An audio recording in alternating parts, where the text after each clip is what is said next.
Rated T for teen.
Rated T for teen.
1941. The Desert Fox, Field Marshal Erwin Rommel, arrives in Libya to assume command of the Africa Corps.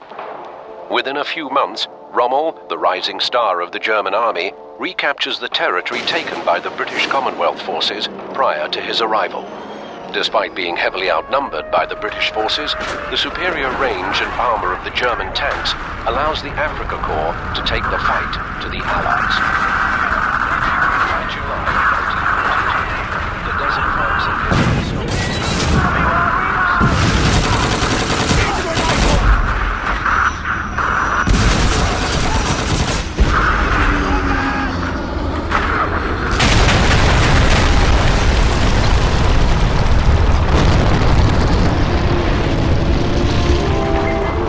The sequel to IGN's Shooter of the Year for 2003, Call of Duty represents the World War II subgenre of FPSs, the phenomenon that Medal of Honor popularized several years ago, and COD2 proves, like its older brother, that this segment of the market still has legs. It might not have the epic scope, but the fighting is at least as intense. Stretching across 27 missions covering the American, Russian, and British campaigns, it's not a short game, and you'll wander from Point du Hoc to Stalingrad to El Alamein before you wrapped up the single-player segment. And you'll understand pretty quickly why the game stretches across no fewer than 6 CDs. It looks great and sounds even better.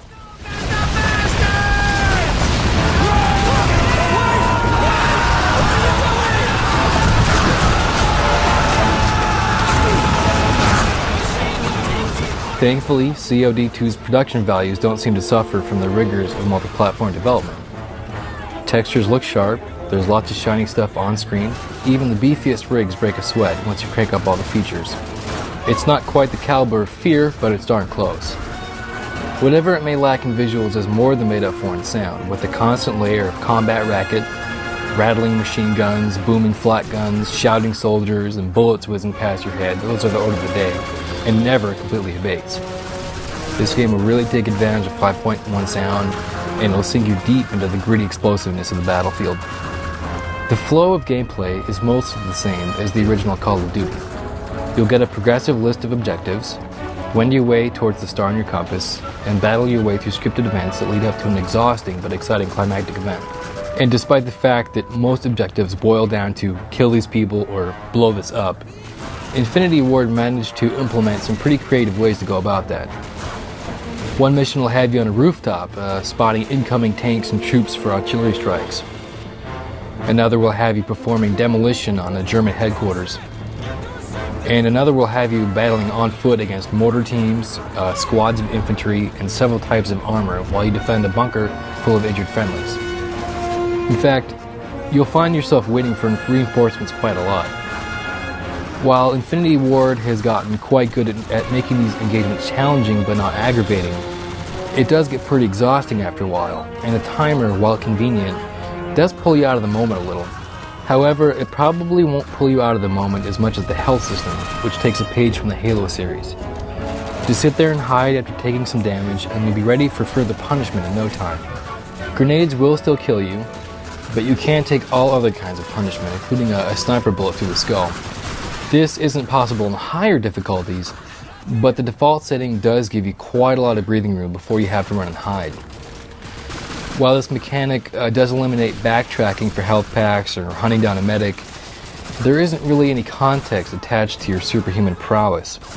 It's just something you can do, and I think it hurts what is otherwise as grittily authentic of a game as can be squeezed into an ESRB teen rating. Overall, I was quite pleased with how dynamic the AI is, considering the fact that you'll be navigating from one scripted event to another. And your team member AI is quite solid as well. They'll constantly be sighting enemies for you, giving compass directions to hide information as well, like second floor, north side, or behind the sandbags to the southeast. So you really get blindsided. The grenade warnings usually come pretty late, and the guys aren't the best at dodging those grenades. But the indicator comes up right away for you, with an arrow pointed where the potato masher is landed relative to your position. And as you get better at the game, you'll notice when a soldier is throwing a grenade, and you'll make the proper adjustments to your position before it becomes a problem. Otherwise, you might be forced to back up into the open, perhaps just as you're about to run out of ammo, and often your health regen can't help you even in that situation. Other than that, The campaigns are fun to go through, with lots of challenge and variety, lots of drama, and some surprising dashes of humor. And it earns our editors a Choice Award. Just barely.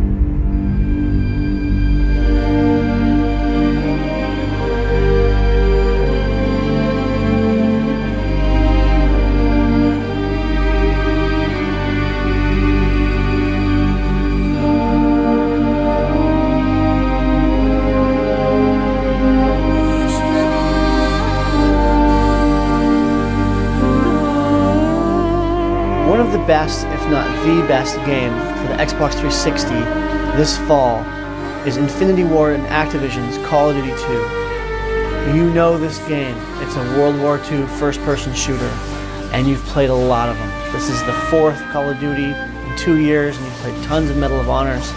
But Call of Duty 2 does some fantastic things that are going to really, really pique your interest. First of all, it's a gorgeous game. There's some fantastic weather effects. It's got the best smoke you've ever seen in a game. You launch one of those smoke grenades out, you can't see anything. There's fantastic dynamic lighting and shadows, really good draw distances, lots of detail for all the characters, normal mapping and bump mapping for the characters as well. Generally, it's just a very well done, well polished game. Everything from the polygons to the textures to the special effects, everything's really nice. Following the excellent graphics, we've got excellent sound. What you've got in this game are your men who are actually calling out their tactics and their maneuvers as you progress through the game. It's very, very dynamic and very, very interesting that Infinity Ward was able to get these guys to do that. And you also have the enemy calling in their orders and calling in their tactics at the same time. The single player campaign is great. It has 4 different difficulty levels, so if you want to start off really easily and then move your way up, you can do that. What I found is the 2nd and 3rd difficulty level are the best. I played it on Hardened, which is the 3rd one. That really gave me a good challenge. The single player mode is fantastic. It's deep. There's all sorts of extra modes that you open up, and you're going to want to go back and play a bunch of these missions again.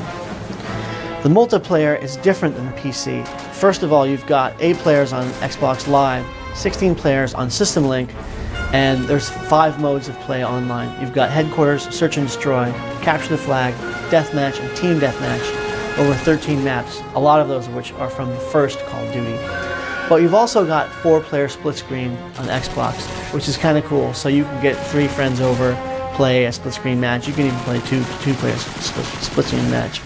So to be totally honest with you, I think Call of Duty 2 is probably one of the best, if not the best, Xbox 360 games in 2005. It has everything you want: fantastic graphics, excellent, deep, and engaging gameplay. It has a superb and well-honed online campaign that you're going to be playing on Xbox Live for months. If you're going to get an Xbox 360 this fall, there's one game that you have to get, and that's Call of Duty 2.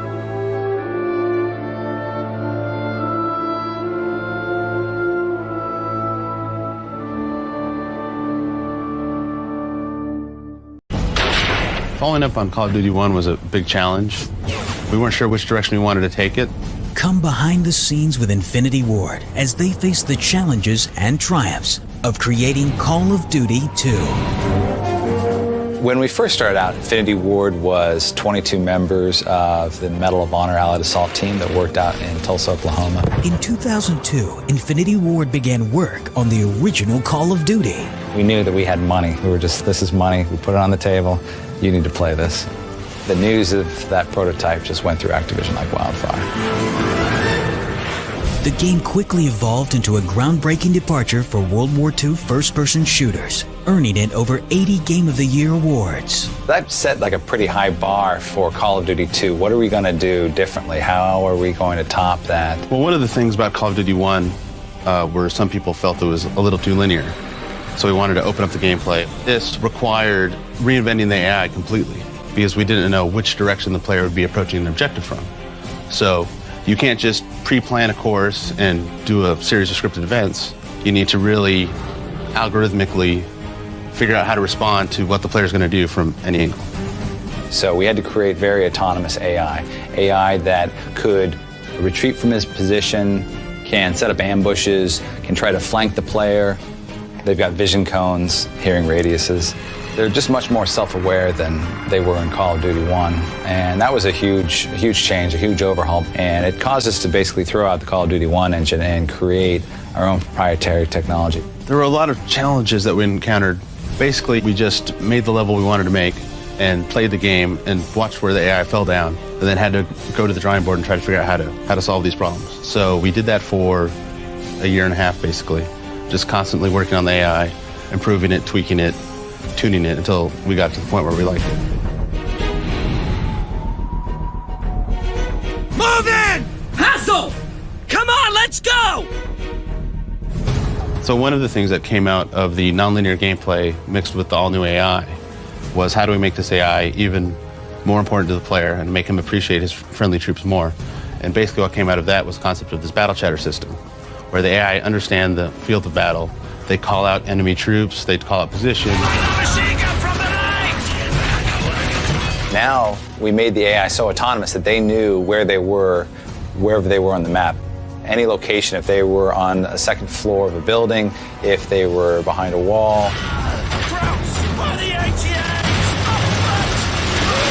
They had to know exactly where their surroundings were. Your AI is very self-aware, and they're telling you what their current situation is, what the enemy is doing. And really brings that player into being part of that squad. And for any of our fans that speak German, you can hear that we brought that same contact-sensitive battle chatter system over to the Germans. We came up with true military terms, how they actually communicate with each other, as well as look at all the levels in the game and geometry, and basically gave it all names. Then we had to record over 20,000 lines of dialogue, put that in code, so that the AI knows about it. One of the big challenges was striking just the right sweet spot. We didn't want it happening too much because then it's just noise and it fades into the background. And if it happens not enough, it's not as useful to players as it could be. We have two military advisors that were really instrumental with developing Call of Duty. We asked them what were the things that were missing from Call of Duty 1 that you see on the battlefield, that you experienced every day. And they said, well, there's portable concealment. Wait! All right, go! Let's go! Portable concealment, aka smoke, has been used in warfare for over 150 years, and there's none of it in Call of Duty 1. So we created this really robust particle system, and it just adds a real level of immersion that we didn't have before. We have a lot of great level designers who do a lot of research and are inspired by real events. So on the Duhawk level, for example, the Rangers actually did scale the cliff face, and the guns had actually been moved, and they did actually have to go find the guns. We storyboard out this stuff, and it was soldiers start on the Higgins boat on the way in, soldiers are on the beaches, soldiers scale the cliffs. It was a lot more complicated when we implemented it than what we saw just from the storyboards. That whole level took a massive effort from a large group of people for a few months before we had the E3 trade show. And 2 weeks in, and you're just like, I don't see it. 3 weeks in, don't see it. 4 weeks in, there's something going on here. 5 weeks in, wow, we got some magic. Keeping up their high standards for authenticity, the team did extensive research, including sending design teams to North Africa and France. We had an artist and a game designer to check out what a real North African village looks like. We also sent a few artists to Normandy to check out French villages. There's a big difference between how Americans perceive a French village and how they really are laid out. And it really kind of caused a big redesign for a lot of stuff. Probably the biggest challenge that we had, I think maybe a month into development of that, Microsoft came to Activision and said, we want Call of Duty to be a launch title, exclusive to the Xbox 360. We told them it's not going to be a problem, we're going to knock it out of the park. And then we got back to our office and we were like, okay, we have to somehow plan to use a bunch of art techniques that haven't been invented yet, so let's design those in. We need to design the game for hardware that doesn't exist. We need to schedule out workflows for people who we haven't even hired yet. I think that was just a real kind of amazing thing, how you can kind of visualize how this stuff is going to work out, how you're going to hire these people, how you're going to work on this hardware. And just through sheer force of will and people working late hours and having a lot of passion, how it just all really kind of came together.